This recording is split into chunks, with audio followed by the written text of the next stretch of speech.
શુકરતીર્થના કડોદ ગામના નર્મદા નદીના કિનારે વૃક્ષારોપણ કાર્યક્રમનું આયોજન કરવામાં આવ્યું. માં નર્મદાને હરીભરી ચૂંદડી ઉઢાડવાના દાદા ગુરુજીના સંકલ્પના ભાગરૂપે શુકરતીર્થના ટીનાભાઈના પ્રયાસ થકી શુકરતીર્થ કડોદરા ગામના નર્મદા નદીના કિનારે વૃક્ષારોપણ કાર્યક્રમનું આયોજન કરાયું હતું.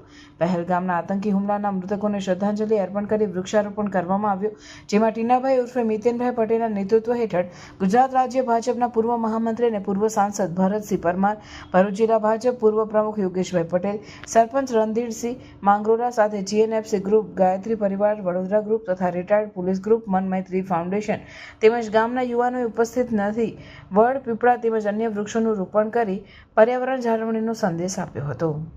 માને હરીભરી ચૂંદડી ઓઢાડવી છે એનો આ અહીંયા આજે શુભ ઉદ્ઘાટન થયું છે વૃક્ષારોપણનું. ત્યારે મા નર્મદાને પણ આપણે પ્રાર્થના કરીએ કે આ બધા આજે જે વૃક્ષો રોપ્યા છે એવા બધા ભાવિક ભક્તોને આ ધૂમ ધકતા તાપમાં પણ એ બધા કમિટેડ છે અને એટલા માટે જ અહીંયા આજે આવ્યા છે. ત્યારે એ બધાને નવી ઉર્જા પણ આપે અને આ કામ કરવાની પ્રેરણા પણ આપે. સમગ્ર નર્મદાના કિનારે આવનારા વર્ષોમાં હજારો લાખો વૃક્ષ રોપવાના સંકલ્પ સાથે દાદા ગુરુની પ્રેરણાથી આપણે આ કામ શરૂ કર્યું છે. હું ફરીથી ટીનાભાઈને આખી ટીમને અભિનંદન આપીશ કે કમિટમેન્ટ સાથે કામ કરી રહ્યા છે. આ ખૂબ અઘરું કામ છે અને પુણ્યશાળી કામ તો છે પણ અઘરું છે. એ એમણે શરૂઆત કરી છે ત્યારે મા નર્મદાના આશીર્વાદ આપણા બધા પર જ વરસવાના છે એવી મા નર્મદાને પ્રાર્થના કરું છું.